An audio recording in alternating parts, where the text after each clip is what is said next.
Hello everyone, welcome to 11 success shot. 11 success shot में आप सभी का बहुत बहुत स्वागत है।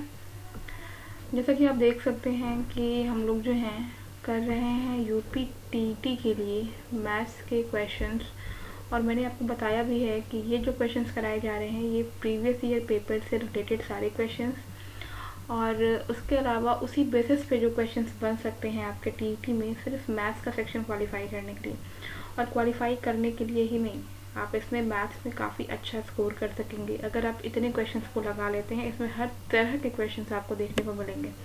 अभी तक मैंने 15-15 करके आपको 3 क्लासेस प्रोवाइड करा दी हैं। आज की जो क्लास है हमारी ये चौथी क्लास है। आप भी अगर कर रहे होंगे तो आपको इसका बेनिफिट समझ में आ रहा होगा। वीडियो पसंद आया करे तो वीडियो को लाइक ज़रूर कर दिया करें और शेयर कर दिया करें। तो चलिए देखते हैं आज का पहला क्वेश्चन। आपको दिख रहा होगा, x के किस मान के लिए ए ओ बी एक सरल रेखा हो जाएगी। यानी ए ओ बी आपको दिख रहा होगा ना, ये देखो, ये ओ ए है और ये बी है, यानी ए ओ बी एक सरल रेखा हो जाएगी। ठीक है, आपको पता है कि सरल रेखा का मतलब क्या होता है। सरल रेखा अगर कभी भी बनाना हो तो उस पर जो एंगल बनता है, यानी कि सरल रेखा जो आपका ए ओ बी कहा जा रहा है, ये कितना होना चाहिए? ये होना चाहिए 180 डिग्री। क्यों? क्योंकि आपको पता है कि अगर कोई स्ट्रेट लाइन है तो इस पर बनने वाला ये जो एंगल होता है ये 180 डिग्री होता है। ठीक है, और अगर वही ये पूरा ले लिया जाए, यानी 180 ये और 180 ये, तो ये 360 डिग्री हो जाता है। ठीक है, ये पूरा 360 डिग्री हो जाता है। ठीक है, आधा करेंगे तो 180, यानी स्ट्रेट लाइन पे 180 होता है। ठीक, अब आपको दिया क्या हुआ है? आपको दिया हुआ है यहाँ पे, परंतु आपको दिया हुआ है ए ओ बी की वैल्यू कितनी? A O B is equal to, A O B क्या हो गया? ए ओ यानी 2x माइनस 50 डिग्री प्लस ये वाला, इस पर उसको कुछ नाम दे लेते हैं हम लोग। नाम मैंने यहाँ किया नहीं है तो सी कर लेते हैं। तो ये क्या हो गया? 2x plus 30। कैसे हुआ ये? क्योंकि हमने क्या किया है, ए ओ बी को निकालने के लिए इन दोनों एंगल्स को ऐड कर दिया है, यानी कि 2x प्लस 30। समझ में आ रहा है? ये इसको लिखा गया है, मैं यहाँ लिख दे रही हूँ, angle A O C plus angle B O C. ठीक है भाई, ए ओ बी को हम लिख सकते हैं ना, ये ए ओ सी और बी ओ सी। अब इसकी वैल्यू यहाँ लिखी थी तो ये 2x हो गया 4x, और ये हो गया आपका -20 डिग्री। बस सिर्फ इतना। अब आपको पता है कि इस ए ओ बी की वैल्यू कितनी है? 180 है, तो यहाँ 180 हम पुट कर लेंगे। ठीक है, तो 4x की वैल्यू हो जाएगी 20, इधर आएगा तो ये हो जाएगा 200 डिग्री, और x की वैल्यू हो जाएगी 200 degree upon 4 is equal to 50। यानी जो x की वैल्यू आ गई वो 50 आ गई। आपसे पूछा क्या है? x के किस मान के लिए, यानी कि x की वैल्यू ही पूछा गया है, यानी कि x का मान हो गया 50। अब क्वेश्चन में एक चीज़ मैंने मिस्टेक कर रखी है कि मैंने यहाँ ऑप्शन नहीं दिया। मैं ऑप्शन यहाँ 40 डिग्री, सी दिया हुआ है यहाँ पे 45 डिग्री, और डी दिया हुआ था आपको 50 डिग्री। तो आपका जो क्वेश्चन के अकॉर्डिंग जो आंसर आ रहा है वो डी आ रहा है, यानी कि 50 डिग्री। ठीक है, कितना अच्छे तरीके का क्वेश्चन था और हमने बहुत इजी तरीके से कर लिया है। बस आपको इसमें जो ध्यान रखने वाली बात वो ये है कि एक स्ट्रेट लाइन पर हमेशा 180 डिग्री का एंगल बनता है। ठीक है, चलिए देखते हैं सेकेंड क्वेश्चन आज का। नेक्स्ट क्वेश्चन जो है वो कुछ इस तरह से है कि एक घन का आयतन है, कह रहा है कि वो 9 सेंटीमीटर लंबे, 6 सेंटीमीटर चौड़े और 4 सेंटीमीटर ऊंचे घनाभ के आयतन के बराबर है। ठीक है, घन और घनाभ में अंतर होता है। घन मीन्स होता है क्यूब और घनाभ मीन्स होता है क्यूबॉइड। ठीक है, फॉर्मूला मेंसुरेशन का सारा एक जगह करवा दिया जाएगा, बिल्कुल भी आप परेशान ना हो। पहले जो क्वेश्चंस कराए जा रहे हैं इंपॉर्टेंट है, उनको समझें। यहाँ पे कह रहा है कि जो घन का आयतन है वो एक क्यूबॉइड के आयतन के इक्वल है, लेकिन क्यूबॉइड के जो भी साइड्स हैं उनका यहाँ पे देखो माप दिया हुआ है। लंबाई में 9 सेंटीमीटर, चौड़ाई में 6 और ऊंचाई में 4 सेंटीमीटर। तो जो क्वेश्चन दिया हुआ है वो सिंपली आपसे कह रहा है कि जो घन का आयतन होता है ये होता है घनाभ के आयतन के बराबर। फॉर्मूला पता होना चाहिए। ठीक है, तो घनाभ का जो आयतन होता है इसका फॉर्मूला होता है लंबाई गुणे चौड़ाई इंटू ऊंचाई। ठीक है, L into B into h. और जो घनाभ का आयतन होता है वो होता है भुजा का क्यूब, यानी ए का क्यूब। एल बी एच की वैल्यू गिवन है, क्या है? 9 इंटू 6 इंटू 4। तो ये हो चुका है हमारा 216। 6 चौक 24 और 24 9 216 ए क्यूब। अब इसका अगर आप क्यूब रूट निकालें तो ये 6 हो जाएगा, यानी कि 6 सेंटीमीटर जो होगी वो भुजा हो जाएगी। पूछा गया है घन के भुजा की लंबाई, तो घन के भुजा की जो लंबाई है वो है आपका 6 सेंटीमीटर, और ये है ऑप्शन नंबर ए यहाँ से, जो कि दिया हुआ है 6 सेंटीमीटर। तो सिंपली नाप का जो आयतन होता है इसका formula length into breadth into height, लंबाई गुणे चौड़ाई गुणे ऊंचाई, और घन का जो आयतन होता है ये होता है भुजा का क्यूब, यानी ए का क्यूब। देखते हैं नेक्स्ट क्वेश्चन। अगला क्वेश्चन है 100 संतरे रुपए 400 में खरीदे गए और रुपए 60 प्रति दर्जन की दर से बेचे गए। तो यहाँ पर जो दिया हुआ है बिकने वाला ये रुपए 60 प्रति दर्जन है, ठीक है। एक दर्जन में 12 होते हैं और 100 संतरे यहाँ पे रुपए 400 में खरीदे गए। तो सिंपली जो है यहाँ पे 100 संतरे जो खरीदे गए हैं 400 में, तो इसका क्रय मूल्य दिया हुआ है, यानी कि 100 संतरे का कॉस्ट प्राइस दिया हुआ है, ठीक है।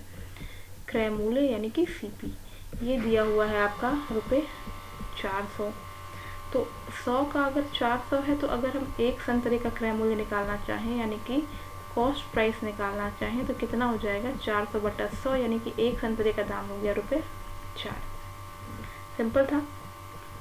और अगर हम इसी तरह से हम अगर निकालना चाहें एक दर्जन संतरे का मूल्य है यानी 12, ठीक है। एक डजन यहाँ मैं लिख दे रही हूँ ब्रैकेट में, एक डजन यानी कि 12 संतरे का अगर हम क्रय मूल्य निकालना चाहें, क्यों निकाल रहे हैं, क्योंकि जो विक्रय मूल्य दिया हुआ है वो दर्जन के हिसाब से दिया है। तो ये हो गया 12 गुणे 4 यानी कि रुपए 48, ठीक है। अब आता है बात कि 12 संतरे का क्रय मूल्य तो 48 है, लेकिन 12 संतरे का जो विक्रय मूल्य है यानी कि सेलिंग प्राइस है, ये आपको गिवन है रुपए 60। यहाँ पे गिवन है ये रुपए 60 प्रति दर्जन से बेचा जाता है। तो लाभ कितना हो गया, लाभ हमें पता है होता है विक्रय मूल्य माइनस क्रय मूल्य, विक्रय मूल्य माइनस क्रय मूल्य। तो ये हो चुका है हमारा 60 माइनस 48 यानी 12 रुपये। पूछा क्या गया है, पूछा गया है प्रतिशत लाभ। तो जो प्रतिशत लाभ होता है इसका जो फॉर्मूला होता है वो होता है लाभ बटा क्रय मूल्य गुणे 100, ठीक है। अब इसे निकालना है हमें, तो मैं कलर चेंज करके यहाँ पे कर दे रही हूँ ताकि समझ में आ जाए, ठीक है। ये चीज़ यहाँ पे हो जाएगा। तो लाभ कितना है, लाभ हमारे पास 12 रुपये का है। क्रय मूल्य कितना है, क्रय मूल्य हमारा 48 रुपये है गुणे 100। तो ये 12 चौक 48 हो गया और 4 2 जा 8 4 5 जा 20 यानी कि 25% जो है वो प्रतिशत लाभ होगा यहाँ पे। ऑप्शन नंबर सी यहाँ पर दिया हुआ है 25। बहुत ही आसान सा क्वेश्चन है। क्योंकि दर्जन की बात की गई है तो हम पहले दर्जन में क्रय मूल्य निकाल लेंगे। विक्रय मूल्य दर्जन में दिया हुआ है और लाभ मिल जाएगा हमें, फिर लाभ से हम लोग फॉर्मूला यूज़ करके यहाँ पे प्रतिशत लाभ आराम से निकाल सकते हैं। देखते हैं next question number 4। Next question है यहाँ पे क्वेश्चन नंबर 4। 24 सेंटीमीटर आधार वाले समकोण त्रिभुज का परिमाप 60 सेंटीमीटर दिया हुआ है, ठीक है। आधार जो है समकोण त्रिभुज का 24 सेंटीमीटर है, परिमाप दिया है 60 सेंटीमीटर और त्रिभुज की शेष 2 भुजाएं पूछ रहा है। आपको 4 ऑप्शन दिए गए। तो इस तरह के क्वेश्चन में हम क्या करते हैं कि पहले तो देखो आपको जो चीज़ें दी गई हैं, आपको पता है कि चूंकि समकोण त्रिभुज है तो वहाँ पे हमेशा पाइथागोरस थ्योरम लगता है, ठीक है। तो अगर हम पाइथागोरस अगर मान लो इस तरह का कुछ समकोण त्रिभुज है हमारा ये, ठीक है। तो इसमें आपसे कह रहा है कि 24 सेंटीमीटर आधार वाला, यानी कि जो आधार है वो कुछ इस तरह से होगा आपका ये, ठीक है। और फिर ये दोनों आपको पता नहीं है, तो इसमें से किसी एक को हम बी मान लेते हैं और किसी एक को सी मान लेते हैं। ये बी मान लिया और ये सी मान लिया, मतलब हमने मान लिया कि समकोण त्रिभुज है उसका जो कर्ण है इसे कर्ण बोलते हैं, ठीक है। ये जो कर्ण है यानी कि हाइपोटेनस, और ये जो लंब है इसे हम सी मान लिए, ठीक है, परपेंडिकुलर को। फॉर्मूला होता है अकॉर्डिंग टू पाइथागोरस थ्योरम से कर्ण का वर्ग बराबर लंब का वर्ग धन आधार का वर्ग, ठीक है। इंग्लिश में हाइपोटेनस का square is equal to perpendicular square plus base square. अब जब कर्ण की वैल्यू क्या है, बी है, लंब की सी है और आधार की 24 है, तो हम इसे लिख सकते हैं b square minus c square is equal to 576। 24 का जो स्क्वायर होता है वो 576 होता है। बहुत ही आसान तरीके में इसे हम लिख सकते हैं b प्लस सी और b माइनस सी। मैंने आपको 2 दिन पहले जो क्वेश्चन कराए थे उसमें बताया था कि जो फॉर्मूला होता है ए स्क्वायर माइनस बी स्क्वायर का वो होता है a प्लस बी और a माइनस बी, तो वही किया है। अब इसका ज़रूरत नहीं है, इसे हटा देते हैं। पहले मैं चेंज कर रही हूँ यहाँ पे। आपको कह रहा है यहाँ पे कि त्रिभुज का परिमाप, वो भी किस त्रिभुज का, समकोण त्रिभुज का परिमाप 60 सेंटीमीटर है। तो समकोण त्रिभुज का मतलब क्या हुआ, जो तीन भुजाएं हैं उनका सम कितना है, 60 है, ठीक है, अकॉर्डिंग टू क्वेश्चन। भाई तीन भुजाएं हैं, एक बी है, एक सी है, एक 24 है, यानी कि तीनों का जो सम है वो कितना है, 60 है। तो यहाँ से बी प्लस सी निकल जाएगा आपको, 60 माइनस 24, और ये हो जाएगा आपका 36, इक्वेशन नंबर 2। अब आप इक्वेशन नंबर 1 और 2 को सॉल्व करें। सॉल्व क्या करना है, ये जो b प्लस सी की वैल्यू है सेकंड वाली की, इसे हम रख लेंगे 1 में, ठीक है। तो रख लेते हैं इजीली। ये है आपका b प्लस सी, इस वैल्यू को हम यहाँ रख रहे हैं 1 में, तो b प्लस सी की जगह होगा 36, फिर b माइनस सी और इज इक्वल टू 576। तो यहाँ से जो b माइनस सी निकल करके आएगा वो क्या निकल के आ जाएगा, 576 अपॉन 36। इसे जब हम सॉल्व करने बैठेंगे तो देखो ये 6 टाइम जाएगा, ठीक है, और 6 9 जा 54 और 6 6 जा 36, 6 1 जा 6, 6 6 जा 36, यानी कि b minus C is equal to 16। अभी भी आपसे शेष भुजाएं पूछ रहा है। शेष भुजाएं पूछने का मतलब है कि b प्लस सी की वैल्यू तो आपको यहाँ से सेकंड वाला क्वेश्चन मिल गया, यहाँ से जो b माइनस सी मिला हुआ है ये आपका क्वेश्चन नंबर 3 है, और आप इसको सॉल्व करके आप b प्लस सी की वैल्यू निकाल सकते हैं।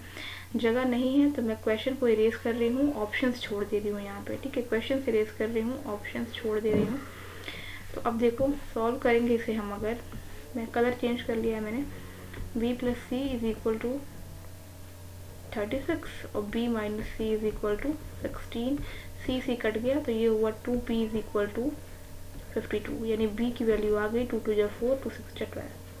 b की वैल्यू 26 आ चुकी है, तो आप c निकाल लीजिए, पुट कर लीजिए। तो b plus C is equal to 36 में b 26 रखेंगे तो c कितना हो जाएगा, c यहाँ से हो जाएगा 10। और देख लो आप, दो भुजाएं, एक 10 सेंटीमीटर और एक 26 सेंटीमीटर, कौन सा आपका ऑप्शन होगा, ऑप्शन नंबर डी यहाँ से एकदम करेक्ट आंसर है क्वेश्चन नंबर 4 के लिए, ठीक है, 26 सेंटीमीटर और 10 सेंटीमीटर। चलिए देख लेते हैं क्वेश्चन नंबर 5।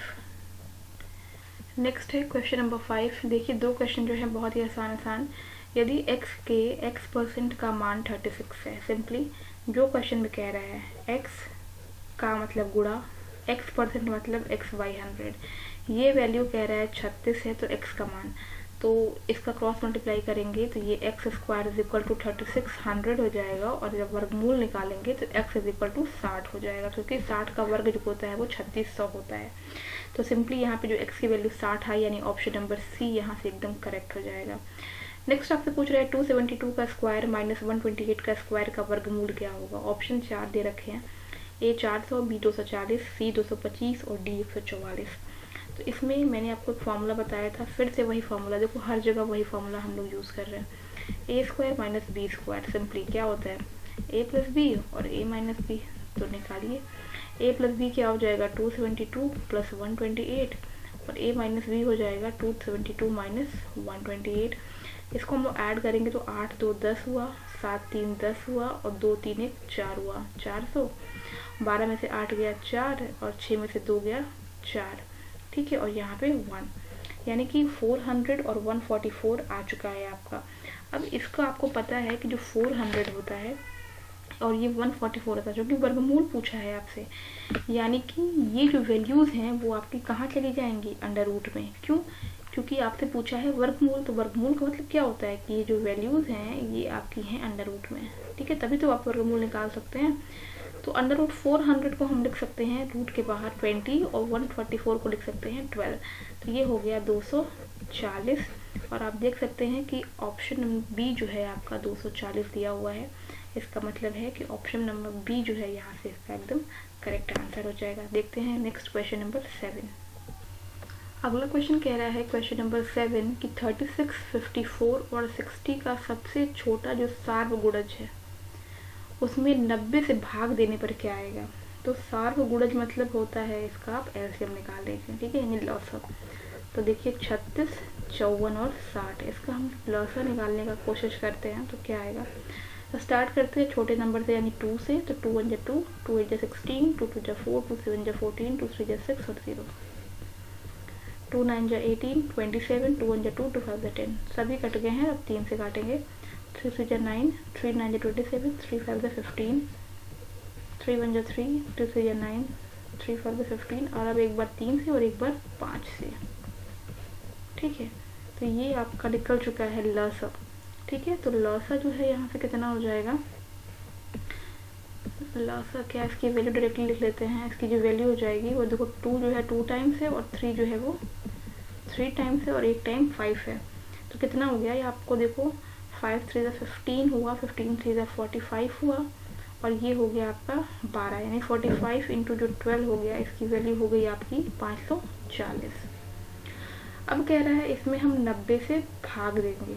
ठीक है, तो जब आप 540 में 90 से भाग देंगे तो ये आएगा 6, 9 6 54।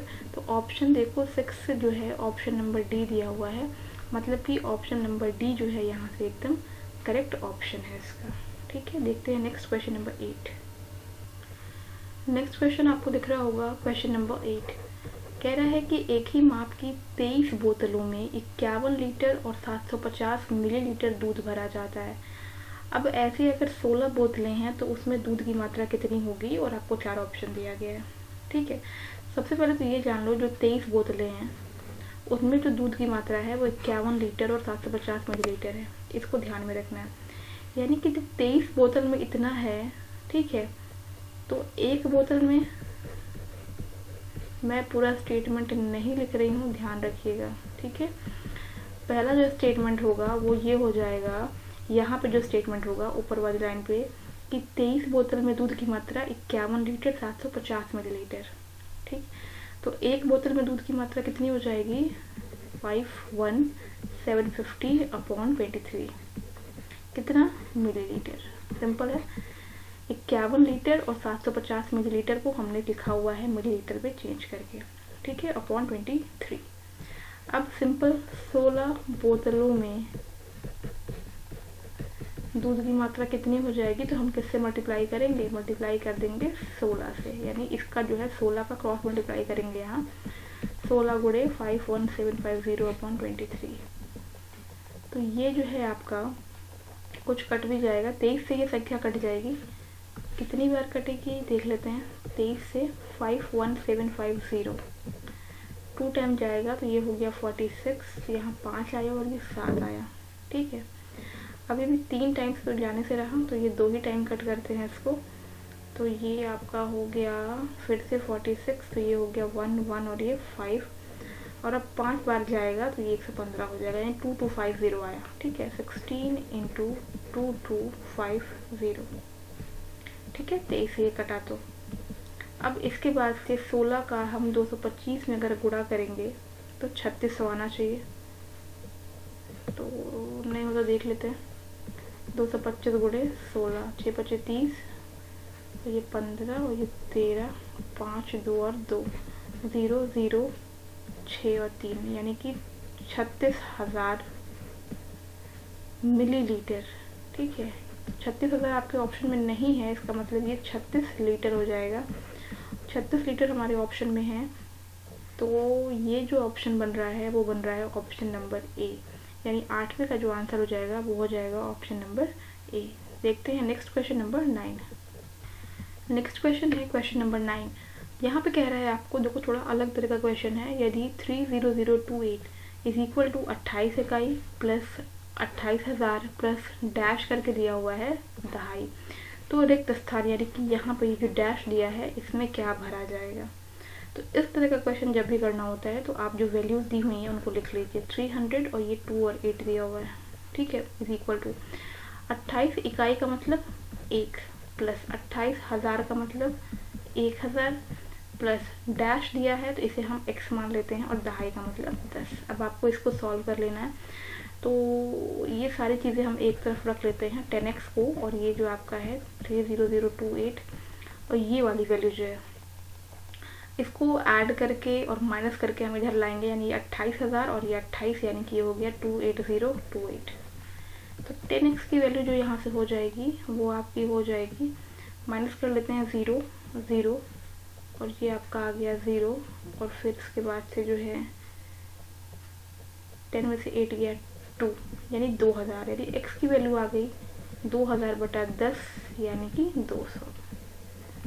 यानी कि x की वैल्यू जब 200 होगी तो ये दहाई होगा। तो यहाँ से ऑप्शन नंबर ए जो है इसका एकदम करेक्ट आंसर है। देखते हैं नेक्स्ट क्वेश्चन नंबर 10।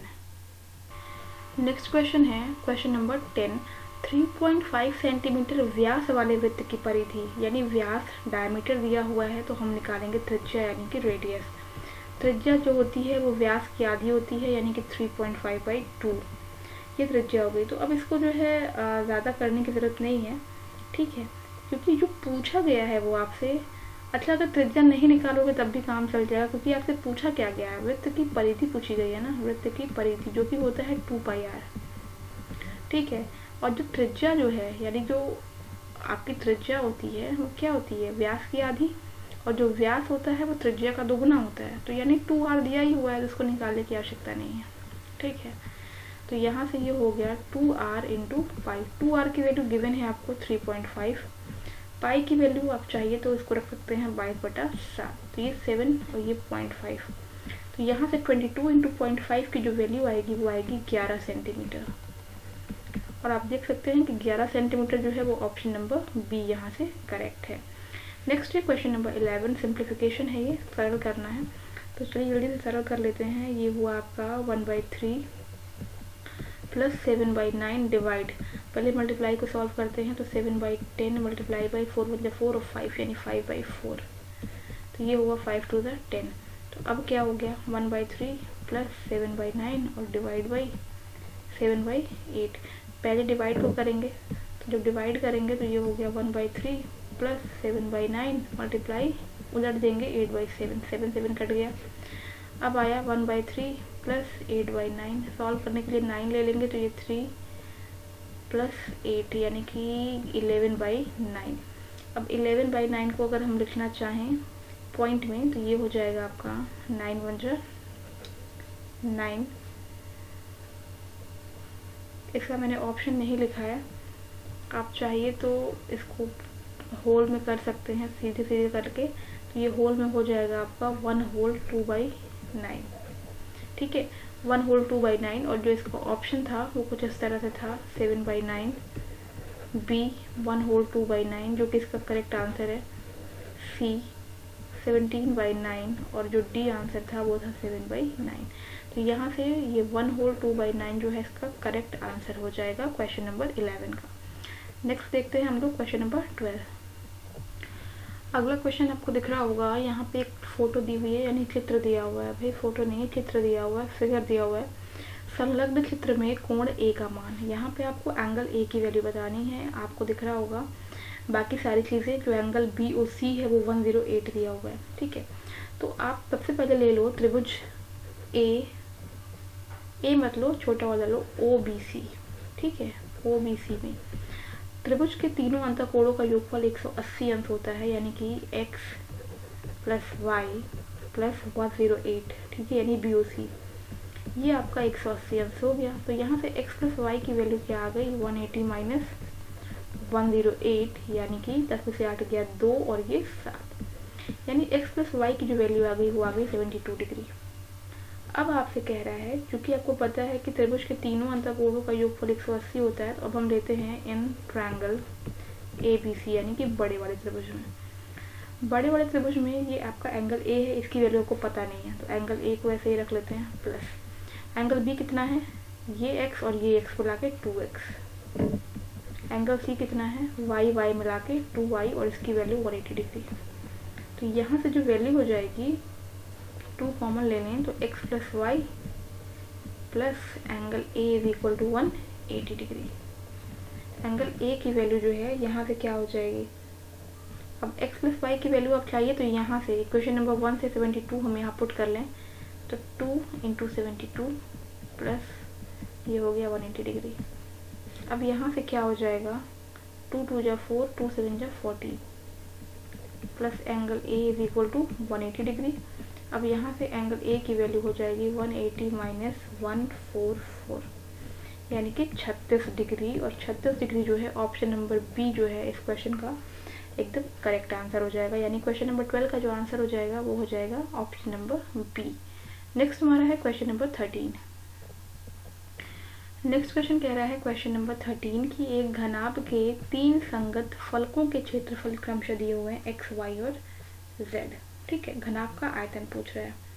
तो सबसे पहले तो आपको दिया हुआ है जो फलकों का क्षेत्रफल दिया है, तो सबसे पहले तो आप घनाभ की लंबाई को सपोज करेंगे जो कि होगा l, चौड़ाई को सपोज करेंगे जो कि होगा b, और ऊंचाई को सपोज करेंगे जो कि होगा h। ठीक है, अब अकॉर्डिंग टू क्वेश्चन आपसे क्या रहा है, क्षेत्रफल दिया हुआ है x, ठीक है, y और z। इसका मतलब ये होता है कि लेंथ इनटू ब्रेथ, यानी कि जब हम LB करेंगे तो क्षेत्रफल क्या है x, भाई घनाभ है तो जो फिगर मिलेगा वो यही इस टाइप से ही तो मिलेगा ना, इस टाइप से तो मिलेगा ना फिगर, इस टाइप से। तो जो भी बनेगा ये एक आयत बनेगा, और आयत का जो क्षेत्रफल होता है वो लंबाई गुणे चौड़ाई होता है, यानी लेंथ इनटू ब्रेथ। तो क्षेत्रफल x, दूसरा b इंटू h जो हो गया ये हो गया y, और h इंटू l जो हो गया ये हो गया z। अब घनाभ का आयतन कह रहा है, घनाभ का जो आयतन होता है यानी वॉल्यूम, ये होता है लंबाई गुणे चौड़ाई गुणे ऊंचाई, यानी कि l into B into h। ठीक है, आयतन पूछ रहा है, इसको आप l square plus B square plus h square कर सकते हैं। अब l स्क्वायर, बी स्क्वायर और h स्क्वायर, इसको अगर हमें लिखना हो तो हम क्या लिखेंगे? ठीक है, अगर हमें इसको लिखना हो तो हम इसे क्या लिखेंगे, ये हो जाएगा आपका LB, ये हो जाएगा BH और ये हो जाएगा HL। ठीक है, लिख लेते हैं इसको यहाँ पे। अगर आपको लिखना हो तो LB, ठीक है, फिर से आपका BH और ये फिर से HL। ऐसा इसलिए लिखा गया है ताकि हम यहाँ से x, y और z को यहाँ पे पुट कर सकें। तो ये हो गया अंडर रूट x, y और z। अब under root x, y, z आप देखें ऑप्शन नंबर C आपका बन रहा है, यानी कि यहाँ से जो घनाभ का आयतन होगा वो होगा अंडर रूट x, y और z। नेक्स्ट हमारा है क्वेश्चन नंबर 14। क्वेश्चन नंबर 14 कह रहा है कि 100 तथा 300 के मध्य कितनी संख्याएं 7 से विभाज्य हैं? तो 100 और 300 के मध्य पहले तो हम 7 से विभाजित संख्याएं देख लेंगे। आप नोट करेंगे तो ये आपका होगा 100 के बाद से 105, 7 1 7, 7 5 35। ठीक है, उसके बाद से 112, उसके बाद से 119, ये आपको खुद से निकालना होगा। ठीक है, और सबसे आखिरी संख्या जो होगी वो होगी 294, जो कि 7 से विभाज्य है। इसके बाद कोई 7 से विभाज्य नहीं होगा। ठीक है, अब फॉर्मूला होता है, देखिए आपसे पूछा है 7 से विभाजित संख्याएं, 7 से विभाजित संख्याओं की कुल संख्या कितनी है? ठीक है, संख्याओं की संख्या। तो इसके लिए आप क्या लिखेंगे, जो अंतिम संख्या है इसमें से पहली संख्या को माइनस कर देंगे, यानी कि 294 माइनस 105 अपॉन 7 प्लस 1। ठीक है, आप चाहें तो इसको लिख सकते हैं, ऊपर वाला जो मैंने लिखा है अंतिम संख्या माइनस पहली संख्या, यही हमने किया है। अंतिम संख्या माइनस पहली संख्या अपॉन 7 प्लस 1, तो ये हो गया आपका 189 अपॉन 7 प्लस 1। 7 से कट जाएगा, 7 दूनी 14, 7 7 49, यानी कि 28। तो यहाँ से जो विभाजित संख्याएं होंगी वो होंगी 28, यानी कि ऑप्शन नंबर बी इसका जो है करेक्ट आंसर होगा। तो इस चीज़ को याद रखें, अंतिम संख्या माइनस पहली संख्या अपॉन 7 प्लस 1। नेक्स्ट क्वेश्चन है, आपको दिख रहा होगा 0.1 को 3 बार मल्टीप्लाई करके प्लस 0.02 को 3 बार मल्टीप्लाई किया है। तो जैसे जैसे ही किया गया है ना, इसको हमें लिखने का एक तरीका है, किस तरह से लिखेंगे इसको भी देख लेते हैं अभी। इसके बाद से नीचे देखो 0.2 को 3 बार मल्टीप्लाई किया है और 0.04 को भी जो है 3 बार मल्टीप्लाई कर दिया गया है। ठीक है, नेक्स्ट क्वेश्चन आपको दिख रहा होगा कि कोई धन जो है वो साधारण ब्याज की दर से 2 वर्ष में 500 और 4 वर्ष में 900 हो जाता है। ठीक है, आपसे पूछ रहा है कि वो धन क्या होगा, तो दो तरह से दिया हुआ है। कह रहा है कि 2 वर्ष में 500 हो जाता है, यानी कि जो ये 500 रुपये है, ये वाला जो 500 है ये आपका अमाउंट है और प्रिंसिपल आपको पता नहीं है। तो हम सपोज कर लेंगे कि जो धन है वो x रुपये है। ठीक है, माना जो धन है वो कितना है, रुपये x है। ठीक है, और ब्याज की दर हम मान लेते हैं R% है। ब्याज कितना है? R%। तो धन अगर आपका x है तो साधारण ब्याज कितना हो जाएगा? 5 तो माइनस एक्स हो जाएगा, यानी कि 500 माइनस एक्स। और ये हो गया प्रिंसिपल, यानी कि आपका मूलधन गुणे रेट इंटू टाइम कितना है? पहले वाले में 2 वर्ष दिया हुआ है। ये आपका इक्वेशन नंबर 1 होगा। दूसरा आपका क्या है? 900 हो जाता है, यानी 900 माइनस एक्स इंटू आर, और यहाँ पे जो दिया हुआ है आपको समय 4 वर्ष का, ये 100। Equation number 2। अब क्या करना है? इक्वेशन 1 में इक्वेशन 2 से हम भाग देंगे, तो क्या आएगा? 500 minus X upon 900 minus X is equal to, इसमें भाग देंगे तो आप देखो ये होगा आपका 2rx/100 100 अपॉन 4rx कट गया, 100 कट गया, और 2 2 जा 4 हो गया। तो ये हो गया आपका 1000 minus 2x is equal to 900 minus X. तो इधर जाएगा तो ये होगा x, और ये इधर आएगा तो इज इक्वल टू 100, यानी कि जो x की वैल्यू निकल के आई वो निकल के आई 100। तो अब यहाँ से ऑप्शन देखिए, जो धन है वो हमने x ही माना था और x की वैल्यू यहाँ 100 निकल के आ गई, यानी कि जो धन हो जाएगा वो हो जाएगा x रुपये। तो यहाँ से ये जो है हमने 15 क्वेश्चन आज फिर कंप्लीट कर लिए हैं। आपने देखा होगा काफ़ी सारे इंपॉर्टेंट क्वेश्चन हम यहाँ पे कर रहे हैं। तो इसी तरह से आगे भी जो है जो इंपॉर्टेंट क्वेश्चन रहेंगे वो सारे करा दिए जाएंगे यहाँ पे। वीडियो पसंद आया हो तो वीडियो को लाइक ज़रूर कर दीजिएगा, कमेंट करके बताइएगा कि वीडियो कैसा लगा। मिलते हैं नेक्स्ट वीडियो में। Take care and bye bye.